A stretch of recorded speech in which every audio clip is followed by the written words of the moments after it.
আপনি এখনও তাদের লাস্ট সিন চেক করেন, যদিও তারা আপনাকে পাত্তাই দেয় না। এখন আর রাগও লাগে না, শুধু ক্লান্তি।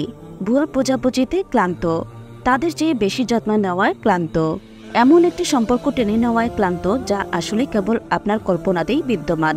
আর সবচেয়ে খারাপ দিকটা কি জানেন? আপনি নিজেও জানেন না কেন এখনও রিপ্লাই দেন। তারা কখনো জিজ্ঞেস করে না আপনি কেমন আছেন। আপনার ভয়েস নোট সিন করে রেখে দেয়, শুধু যখন তারা একা বা ভেঙে পড়ে তখনই ফিরে আসে, আর আপনি তখনও উত্তর দেন। আপনি এখনও তাদের লাস্ট সিন চেক করেন। আপনি সেই একটি মেসেজ বারবার পড়েন যেখানে তারা আপনার সাথে সত্যিই দয়ালু ছিল। নিজেকে বোঝান হয়তো তারা শুধু ব্যস্ত।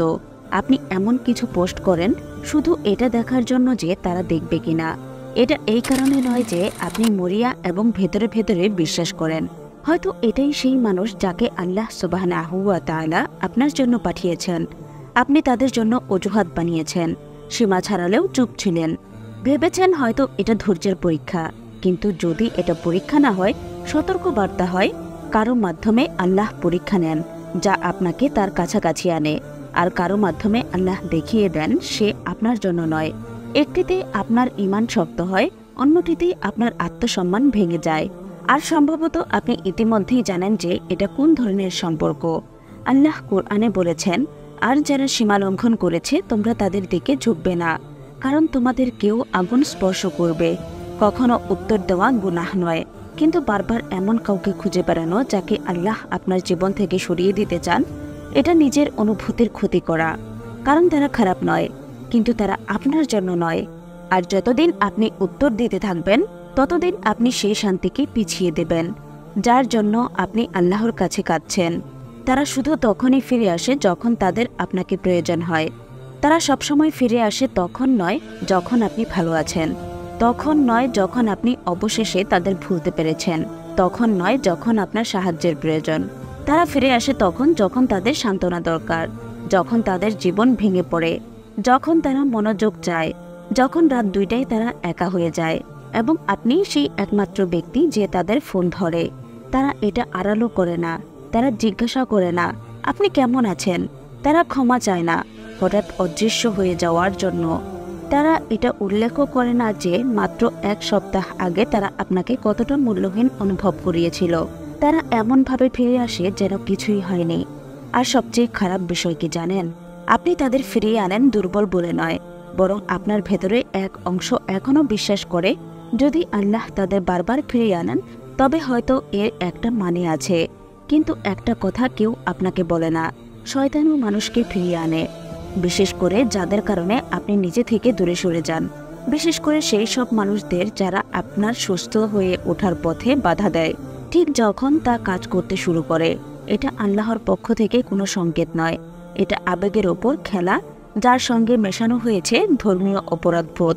তারা জানে আপনি নরম মনের, তারা জানে আপনি ক্ষমা করে দেন, তারা জানে আপনি এমন একজন যে মানুষের ওপর সহজে আশা ছাড়েন না। কিন্তু নিজেকে জিজ্ঞাসা করুন, শেষ কবে তারা এসেছিল? যখন তাদের কোনো প্রয়োজন ছিল না।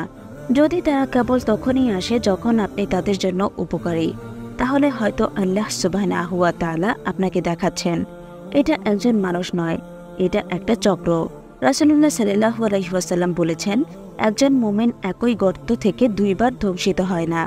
আপনি আর পরীক্ষা দিচ্ছেন না, আপনাকে সত্য বারবার দেখানো হচ্ছে।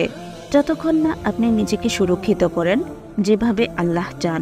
কারণ দয়া মানে সবসময় কাউকে আবার ঢুকতে দেওয়া নয়, কখনো দয়া মানে দরজা বন্ধ করে দেওয়া এবং মনে রাখা প্রথমে সেই দরজা কে খুলেছিল। আপনি বারবার ক্ষমা করছেন কিন্তু কিছুই ঠিক হচ্ছে না। আপনি তাদের ক্ষমা করেন আবার আবার আর আবার ভুলে যাওয়ার জন্য নয়, বরং নতুন করে শুরু করার চেয়ে এটা সহজ। নীরবতার মুখোমুখি হওয়ার চেয়ে এটা সহজ। এটা স্বীকার করার চেয়ে সহজ যে হয়তো ভেতরে ভেতরে তারা কখনোই সেই মানুষ ছিল না যা আপনি আশা করেছিলেন। তাই আপনি নিজেকে বোঝান ওরা শুধু খারাপ সময় পার করছে। ওরা আসলে এমন বোঝাতে চায়নি জীবন একটু ভালো হলে ওরা বদলে যাবে। তারপর আপনি নিজের ভয় ঢাকতে ধর্মকে ব্যবহার করতে শুরু করেন। আমার তো ধৈর্য ধরতে হবে, আল্লাহ তো ক্ষমাকারীদের ভালোবাসেন, তাই না? হয়তো আমিই সমস্যা, কারণ আমি খুব বেশি সংবেদনশীল। কিন্তু এক নিঃশব্দ সত্য আছে যা কেউ জোরে বলে না, ক্ষমা করা আর সবকিছু মেনে নেওয়া এক জিনিস নয়। আপনি কাউকে ক্ষমা করতে পারেন, তবুও নিজের সীমা রক্ষা করতে পারেন। আপনি কাউকে নিয়ে দোয়া করতে পারেন, কিন্তু তাদের আপনার জীবনের কেন্দ্রবিন্দু না বানিয়েও। কারণ যখন কেউ বারবার একই সীমা লঙ্ঘন করে আর আপনি বারবার তা মুছে দেন, একসময় আপনি আর সম্পর্কের ভেতরে থাকেনই না। সব কিছু হয়ে যায় শান্তি বজায় রাখার জন্য, তর্ক এড়ানোর জন্য, আবার তারা যা ভেঙেছে তা ঠিক করার জন্য। এটা ভালোবাসা নয়, এটা আপনার নিজের অনুভূতিকে মুছে ফেলা। রাসূলুল্লাহ সাল্লাল্লাহু আলাইহি ওয়াসাল্লাম বলেছেন, শক্তিশালী সেই ব্যক্তি নয় যে কুস্তিতে অন্যকে মাটিতে ফেলতে পারে, বরং শক্তিশালী সেই যে রাগের সময় নিজেকে নিয়ন্ত্রণ করতে পারে। কখনো শক্তি দেখানো মানে চিৎকার করে উত্তর দেওয়া নয়, বরং কিছুই না বলা, উত্তর না দেওয়া, শুধু নিজের মানসিক শান্তির জন্য নয়, বরং নিজের আত্মার জন্য। কারণ এখানে একটি বিষয় আছে যা হয়তো মেনে নিতে কষ্ট হবে। তারা বিভ্রান্ত নয়, তারা ভালো করেই জানে তারা কি করছে, আর তারা জানে আপনি সবসময় তাদের ক্ষমা করবেন। কিন্তু হয়তো আল্লাহ সুবহানাহু ওয়া তাআলা বারবার এটা ধরতে দিচ্ছেন, যাতে আপনি অবশেষে থেমে যান। কঠিন হৃদয়ের জন্য নয়, বরং আপনি বুঝতে শুরু করেছেন আপনার শান্তিও এক ধরনের আমানত। তারা আপনাকে এগিয়ে নিতে সাহায্য করছে না, বরং পেছনে টেনে ধরছে। হয়তো এটি সবচেয়ে কষ্ট দেয়। না তর্ক বিতর্ক নয়, না হঠাৎ যোগাযোগ বন্ধ করে দেওয়া নয়, না চালাকি করাও নয়, বরং কষ্টের কারণ হলো আপনি আর বেড়ে উঠছেন না, আপনি থেমে গেছেন। যেসব কাজ আগে আপনাকে শান্তি দিত সেগুলো আর করছেন না, এমনকি নিজের সঙ্গ আর উপভোগ করছেন না। আপনার আল্লাহ সুবহানাহু ওয়া তাআলার সঙ্গে সম্পর্ক আগের মতো নেই। আপনি সপ্তাহের পর সপ্তাহ একই মানসিক জায়গায় আটকে আছেন, আর ভেতরে ভেতরে জানেন এটা শুধু জীবনের কারণে নয়, বরং তাদের জন্য। তাদের সাথে কথা বলার আগেই তারা আপনার শক্তি শুষে নেয়। আরেকটা ঝগড়া এড়াতে নিজের ভাবনাগুলো চেটে রাখেন। শান্তি বজায় রাখতে নিজের স্বভাব বদলে ফেলেন, তবুও মনে হয় সেটাও যথেষ্ট নয়। আপনি বাবা মায়ের সাথে কথা বলা কমিয়ে দেন, মন অসাড় হয়ে যাওয়ায় নামাজ বাদ দেন, সকালে ঘুম ভাঙার পর প্রথমেই ফোন দেখেন আলহামদুলিল্লাহ বলার জন্য নয়, বরং তারা মেসেজ করেছে কিনা তা দেখতে। এবং এই সবের মাঝে আপনার ভেতরের সেই হালকা শান্ত মানুষটা হারিয়ে যায়। তারপর হঠাৎ মনে হয় হয়তো আল্লাহ তাদের সরিয়ে দিচ্ছেন না শাস্তি হিসেবে, বরং সেই জায়গা খালি করছেন যেখানে আপনি পৌঁছাচ্ছিলেন তাদের আসার আগে। আল্লাহ কোরআনে সূরা আল বাকারায় বলেছেন, আল্লাহ মুমিনদের বন্ধু, তিনি তাদের অন্ধকার থেকে আলোতে নিয়ে আসেন। কিন্তু কেউ যদি আপনাকে বারবার তাদের ঝড়ের ভেতরে টেনে নেয়, তাহলে আপনি আলোয় এগোতে পারবেন না। আর যতক্ষণ আপনি কারো কাছে নিজের মূল্য প্রমাণ করতে গিয়ে শক্তি নষ্ট করবেন, ততক্ষণ আপনি জানতেই পারবেন না আপনি আসলে কতটা সক্ষম।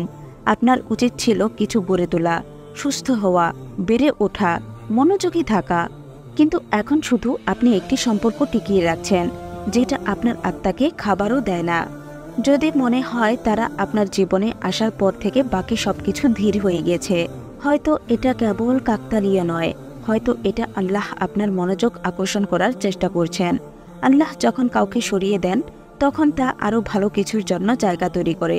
তাহলে এখন কি আপনারা দুজনের সম্পর্ককে আপনি কি বলবেন তা নিয়েও আপনি নিশ্চিত নন। আপনি জানেন না এটা কোনো পরীক্ষা ছিল, কোনো ভুল পথে চালিত হওয়া, নাকি এমন কোনো শিক্ষা যার জন্য আপনি প্রস্তুত ছিলেন না।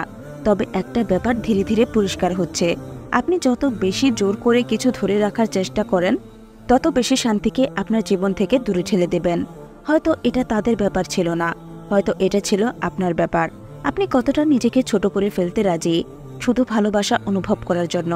কিন্তু এখন আপনি আগের মতো নেই। আপনি অনেক সংকেত দেখেছেন, তাদেরকে ধরে রাখার চেষ্টায় আপনি নিজের অনেক রূপকে ছাড়িয়ে গিয়েছেন। আর যদি আল্লাহ সুবহানাহু ওয়া তাআলা তাদের সঙ্গে কথা বলা কঠিন করে দেন, যদি তাদের অনুপস্থিতি আপনাকে তাদের উপস্থিতির চেয়ে হালকা অনুভব করায়, তাহলে হয়তো এটা প্রত্যাখ্যান নয়, হয়তো এটি একটি নতুন পথের দিক নির্দেশনা। রাসূলুল্লাহ সাল্লাল্লাহু আলাইহি ওয়াসাল্লাম বলেছেন, আল্লাহর সন্তুষ্টির জন্য যখন তুমি কোনো কিছু ছেড়ে দেবে, তখন আল্লাহ তার চেয়ে উত্তম কিছু দিয়ে তোমাকে তা প্রতিস্থাপন করে দেবেন। সুতরাং সম্পর্কের সমাপ্তি খুঁজতে যাবেন না। আল্লাহ যে দরজা স্পষ্টভাবে বন্ধ করে দিয়েছেন সেটা খুলতে যাবেন না। আর দয়ালু হওয়াকে কেন্দ্র করে কেউ যেন আপনাকে অবহেলার সুযোগ না বানায়। আপনি ইতিমধ্যেই সুস্থ হচ্ছেন, যদি এখনও তা অনুভব নাও করতে পারেন। আপনি ইতিমধ্যেই আল্লাহর আদেশ পালন করছেন, যদিও আপনার হৃদয় এখনও তাদের কথা ভাবে। আপনি ইতিমধ্যেই আল্লাহর পথে ফিরে যাচ্ছেন। যদিও আপনার পদক্ষেপগুলো ধীর, কিন্তু থেমে যাবেন না।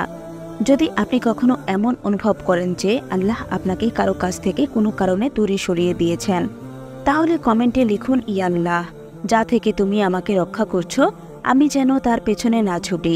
এতটুকুই। আপনার হৃদয় যেন এটা সত্যি করে বলে। আপনার বাস্তব জীবনের সাথে সম্পর্কিত আরও অনুপ্রেরণা পেতে লাইক করুন এবং সাবস্ক্রাইব করুন। আসসালামু আলাইকুম ওয়া রাহমাতুল্লাহি ওয়া বারাকাতুহু।